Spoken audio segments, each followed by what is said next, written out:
ఓం సాయిరామ్. బాబా భక్తులందరికీ కూడా నమస్కారం అండి. అందరూ కూడా సుఖంగా సంతోషంగా ఎప్పుడూ కూడా ఆనందంగా ఉండాలి అని చెప్పి ఆ బాబాగారి తరపున నేను కూడా మనస్ఫూర్తిగా కోరుకుంటున్నాను.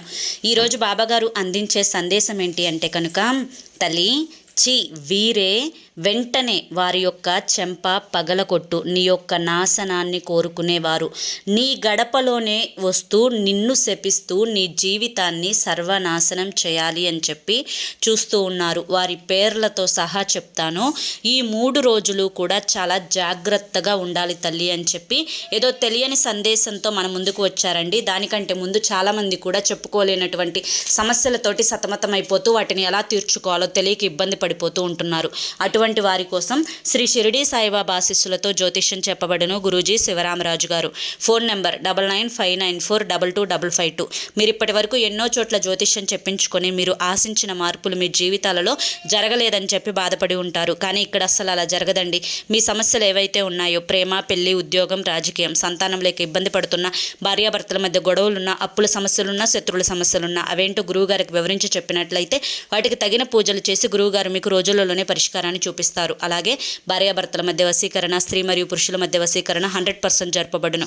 ఎటువంటి సంతాన సమస్యలకైనా కానీ గురువుగారి దగ్గర చక్కటి పరిష్కారం అనేది దొరుకుతుందండి.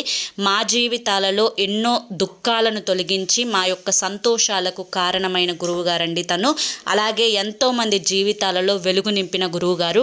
కాబట్టి ఈ గురువుగారికి 50 సంవత్సరముల అనుభవం కూడా ఉంది. చివరి ప్రయత్నం అంటే ఎన్నో ప్రయత్నాలు చేస్తుంటారు కదా మీ యొక్క కష్టాలు పోగొట్టుకోవడం కోసం అని చెప్పి, ఒక్కసారి చివరి ప్రయత్నం అనుకోనైనా కానీ ఈ స్క్రీన్ మీద కనిపిస్తున్న నెంబర్కి కాంటాక్ట్ అవ్వండి. మీరు కొన్ని రోజుల్లోనే సమస్యల నుంచి బయటపడి ఆనందంగా ఉంటారు. ఇక ఆలస్యం చేయకుండా బాబాగారి యొక్క సందేశం ఏంటో తెలుసుకుందాం. తల్లి, ప్రతి మనిషి జీవితంలో కూడా ఎవరో ఒకరు వారి యొక్క జీవితాన్ని సర్వనాశనం చేయాలి అని చెప్పి చూస్తూ ఉంటారు. ఈ విధంగా వారు ఎందుకు అనుకుంటారు అనేది ఎదుటి వారి మీద వారికి ఉన్నటువంటి ఈర్ష్య, అసూయ, అలాగే ఎదుటివారు ఎదుగుతూ ఉంటే వారిని చూసి ఓర్వలేకపోవడం, వారి యొక్క 2 కళ్ళతోటి వారు పచ్చగా ఉంటే చూడలేకపోవడం, అలాగే వారు డబ్బు సంపాదిస్తున్నారు, వారు ఆనందంగా ఉంటున్నారు, వారికి ఎటువంటి అనారోగ్య సమస్యలు రావడం లేదు, వారు ఎప్పుడూ కూడా హ్యాపీగా ఉంటున్నారు, వారి జీవితాలలో ఇంత ఆనందం అనేది ఏ విధంగా వస్తుంది అని చెప్పి అలా వారి మీదనే కళ్ళు పెట్టుకొని వారు వేసే ప్రతి అడుగును కూడా గమనిస్తూ ఉంటారు. అలాగే నీ జీవితంలో కూడా వీరు ఎక్కువగా నీ యొక్క ఎదుగుదల మీద దృష్టి పెట్టుకుంటూ నువ్వు ఎప్పటికప్పుడు ఏం చేస్తున్నావా అని చెప్పి దాని మీదనే ఆరా చేసుకుంటూ, అలాగే నువ్వు ఏం చీర కట్టుకుంటున్నావా, లేదా నువ్వేం బట్టలు వేసుకుంటున్నావా, నువ్వు ఎక్కడికి వెళ్తున్నావా, నువ్వు ఏం తింటున్నావా, నువ్వు ఏ పని చేస్తున్నావా అని చెప్పి ప్రతిదీ కూడా గమనిస్తూ నీ యొక్క ఎదుగుదల యొక్క పర్సనల్ సీక్రెట్స్ ఏవైతే ఉంటాయో వాటిని తెలుసుకొని ఎప్పటికప్పుడు వాటి నుంచి నిన్ను ఎలాగైనా దూరం చేయాలి అని చెప్పి, నువ్వు చేసే వృత్తి నుంచి నిన్ను దూరం చేయాలి అని చెప్పి, నీ చేత డబ్బులు ఖర్చు పెట్టించాలి అని చెప్పి, అలాగే నీకు ఏదైతే నీకు నలుగురిలో గుర్తింపు ఉందో ఆ గుర్తింపును తొలగించి లేనిపోని నిందలు నీ మీద మోపి ఉన్న మాటలు లేని మాటలు చెప్పి ఎదుటి వారి యొక్క గుండెల్లో నువ్వు ఒక దుర్మార్గురాలిలాగా, అలాగే నీది ఒక చెడ్డ మనసులాగా, అలాగే నువ్వు ఎదుటివారు బాగుపడుతుంటే చూడలేని ఒక వ్యక్తిలాగా ఎక్కడికక్కడ నిన్ను సృష్టిస్తూ ఉన్నారు. ఈ విధంగా చేస్తున్నది మాత్రం వీరే.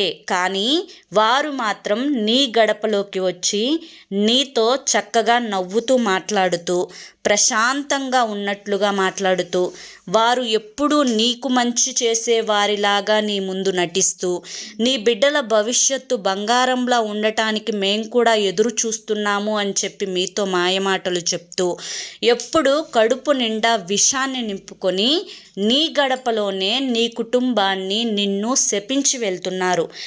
అనంగా ఒక మాట తగులుతుంది అన్నట్లుగా, వెయ్యంగా ఒక రాయి తగులుతుంది అన్నట్లుగా నీ జీవితంలో కూడా ఒకసారి 2 సార్లు కాకపోయినా ఏదో ఇన్నిసార్లు అంటున్నప్పుడు ఒక్కసారైనా కానీ వారి యొక్క దృష్టి అంటే ఆ నెగిటివ్ ఎనర్జీ ఏదైతే ఉందో అది నీ జీవితం మీద పడి నీ జీవితంలో నీ కుటుంబంలో అనేక రకాలైన సమస్యలు రావడం మొదలయ్యాయి.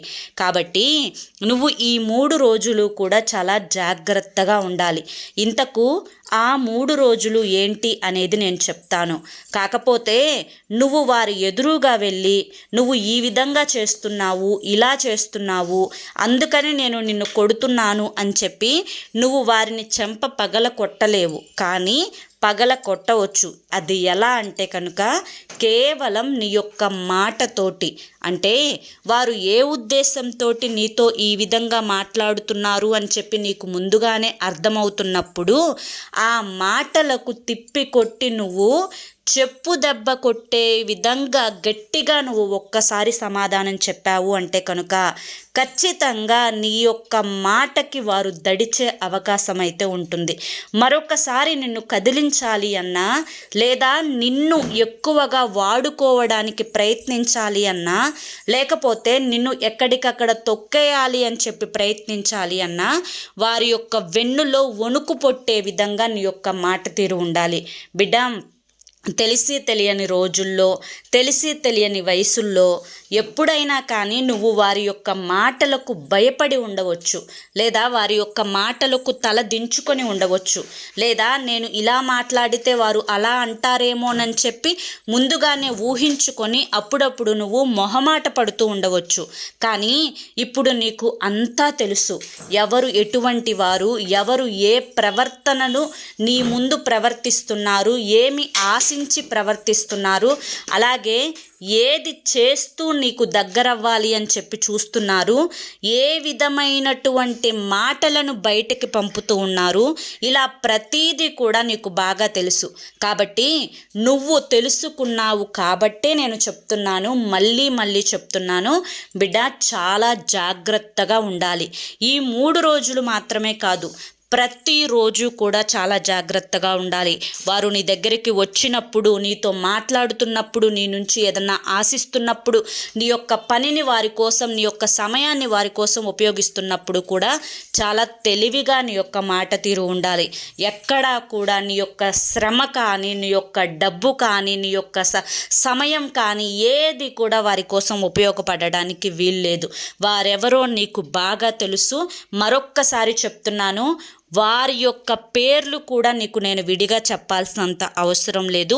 వారు నీ యొక్క కుటుంబ సభ్యులలోనే ఉన్నారు. కాబట్టి ఆ యొక్క సభ్యుల గురించి నీకు గతంలో ఎన్నో రకాలైనటువంటి అవమానాలు జరిగాయి, అలాగే ఎన్నో రకాలైనటువంటి గొడవలు జరిగాయి. వేరే వారి యొక్క నోటి ద్వారా వారు చేసేటువంటి కుట్రలు కూడా నీకు ముందుగానే తెలిసి ఉన్నాయి. కాబట్టి ఇప్పటికీ మొహమాట పడ్డావు అంటే, ఇప్పటికీ భయపడ్డావు అంటే, ఇప్పటికీ తెలివితేటలను నువ్వు చూపించకుండా ఉన్నావు అంటే కనుక వారి యొక్క ఆటలకు అడ్డుకట్ట వేయలేదు అంటే కనుక ఖచ్చితంగా నువ్వు ఎన్నో రకాలైనటువంటి సమస్యల సుడిగుండంలో చిక్కుకుపోవాల్సి వస్తుంది. కాబట్టి ముందుగానే హెచ్చరిస్తున్నాను, చాలా జాగ్రత్తగా ఉండకపోతే ఈ రోజుల్లో ముంచేవారే తప్ప నువ్వు ఎదుగుతుంటే చూసి చప్పట్లు కొట్టేవాళ్ళు ఎవరు లేరు అని చెప్పి తెలుసుకో తల్లి అని చెప్పి ఈరోజు బాబాగారు మనకి చాలా చక్కటి సందేశాన్ని అందించారండి. మరి ఈ యొక్క సందేశం మీ అందరికీ కూడా నచ్చింది, అర్థమైంది అని చెప్పి అనుకుంటున్నాను. నచ్చింది, అర్థమైంది అని చెప్పి అనిపిస్తే ఈ వీడియోకి ఒక లైక్ ఇవ్వండి. లైక్ ఇచ్చిన వెంటనే హైప్ అని వస్తుంది, హైప్ ఇవ్వండి. కింద కామెంట్ సెక్షన్లో ఓం సాయిరామ్ అని చెప్పి టైప్ చేయండి. మొదటిసారి మన ఛానల్లోకి వచ్చినట్లయితే మన ఛానల్ని సబ్స్క్రైబ్ చేసుకుని సపోర్ట్ చేయండి. రేపు మరొక మంచి వీడియోతోటి మళ్ళీ కలుసుకుందాం. అలాగే మీకు ఎటువంటి సమస్యలు ఉన్నా కానీ స్క్రీన్ మీద కనిపిస్తున్న గురువుగారి నెంబర్కి అయితే వెంటనే కాంటాక్ట్ అవ్వండి. గురువుగారికి 50 సంవత్సరముల అనుభవం ఉంది. ఎంతోమంది జీవితాల్లో కష్టాలను తొలగించి ఆనందాలను కొన్ని రోజులలో నింపిన గురువుగారండి. తను చేసిన పూజలకి కానీ లేదంటే కనుక ఎటువంటి పరిహారాలకైనా కానీ 100కి 100% రిజల్ట్ అనేది మీకు రోజుల్లోనే కనిపిస్తుంది. కాబట్టి వెంటనే కాంటాక్ట్ అవ్వండి. రేపటి వీడియోలో కలుసుకుందాం. సర్వేజన సుఖినో భవంతు. ధన్యవాదములండి. ఓం సాయిరామ్.